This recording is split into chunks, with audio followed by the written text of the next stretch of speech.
Colin, is this a smart move by Oakland? I'm not sure if it is. 10 years is a long time to be away from any industry. I mean, just think about tech in our lives. Okay, 10 years ago, they just introduced the GPS. Okay, the GPS is the 400th biggest tech tool in my life now. The game has changed. Tight ends weren't used as much 10 years ago. We had fullbacks. We had huddles. People are more mobile now. It's hard to retain your staff. The culture of football, baseball tends to look in the rearview mirror. Football's the opposite. There's a bravado that you pick up stuff first. You change stuff. There's been a lot of changes. When Joe Gibbs gone a few years, he came back and he really struggled to adapt. I think it's a real risky move here. I think it's a reach when you look at what they're willing to give up and what they're going to pay him to be their next head coach. And a guy, and I don't like to use the term overrated because he does have a Super Bowl behind his name, but that Super Bowl came with Tony Dungy's defense running the Tampa 2. And as much as he gets credit for developing quarterbacks, he won that Super Bowl with Brad Johnson, who was a game manager at the position. He was. If you're the Raiders and you're willing to give up ownership, to do all these, to move all these parts, to bring Jon Gruden there, why didn't you go after maybe Pete Carroll? Why not Sean Payton? If you're offering this type, you're backing up the truck, why don't you go and shoot the true home run of somebody who's been in the league in recent years and had success there? Because I think if you're willing to do that, those coaches would pick up the phone and listen. Yeah. My answer is juice. I mean, Gruden's got juice. You know, he reinvented himself on ESPN. Remember, when you get fired, isn't it because everyone likes you? I mean, the players don't like you, the coaches don't like you, the fans don't like you. No one likes you. Okay, and then he got into ESPN. Now all of a sudden he's the quarterback guru. I don't know if he ever coached a young quarterback in his whole career. But now he's got all the answers for those young quarterbacks right there. And they all love him because he's got shtick, you know. Yeah. When he's in there, he's got that whole deal he's got. So right now, I think that the Raiders are looking at it as a guy who loved Oakland when he was there, could sell tickets. I mean, who knows? He might have a part ownership of a casino when they get to Las Vegas. We don't know what they're giving him. Yeah. I'm sure if he's going there, they're offering him the moon. Okay, the question is, what truly are they getting in return? That's a very good question. Well, you know, if I'm him, I would do it. If they're giving me, I really don't believe the ownership stuff. I think that's poppycock. I'm not buying into it. But it's been done before. Dick Vermeil showed that you can take some years off. He was around the game the whole time, calling the games, and he's connected to the game. You watch him; he does all that Gruden's camp and quarterbacks. He's friends with the guy. We heard that he's got a great relationship with the quarterback out there in Carr.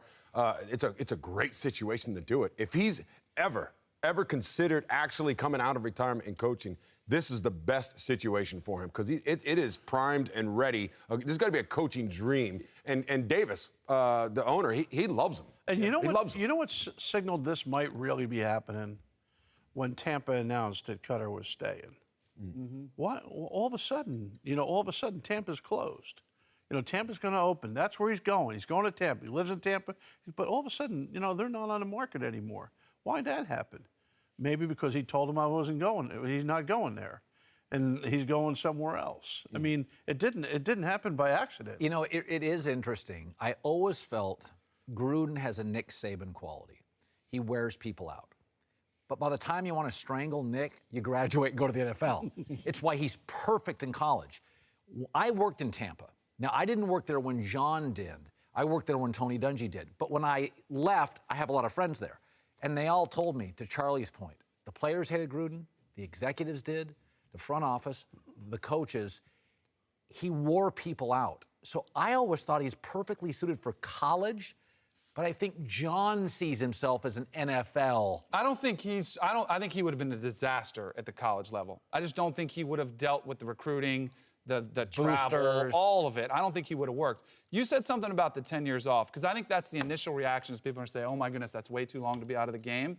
But I think the fact that he actually was involved, and so I got a quick story for you. So I did a whole season of college football games with ESPN, and then I got bounced for the bowl game. It was the Outback Bowl, because it was in Tampa and because Gruden could do it in his backyard. So my entire crew, producer, director, they all did the game with Gruden. And I got back, I was like, how was it? And they looked at me like I was the laziest guy on the planet because they said Gruden had set up meetings with them, had burned a DVD of highlights of plays that the teams had done. Both teams, he had watched both games, given them an hour-long breakdown, which he dictated and basically told them what schemes to look out for throughout the game. Like, football's in his blood. I think he's been studying the game. He's a student of the game. But I would be curious to you because I think there's some significant differences. They're doing more college concepts. You're seeing those aspects creep into the game. Are you concerned about the 10 years? See, like in my case, I've had people in the last 3 years offer me jobs.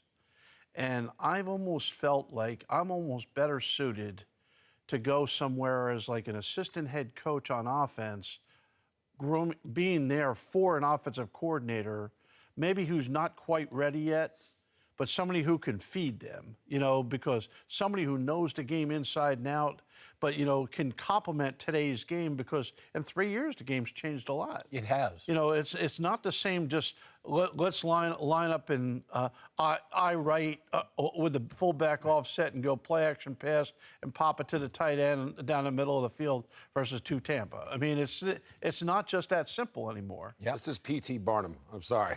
I went and saw The Greatest Showman. What a hire for him. I mean, you get this guy going to Vegas. He has a sucker born every minute. This is who you want at the helm. This is why they're going to do it too. No, I buy into that a lot.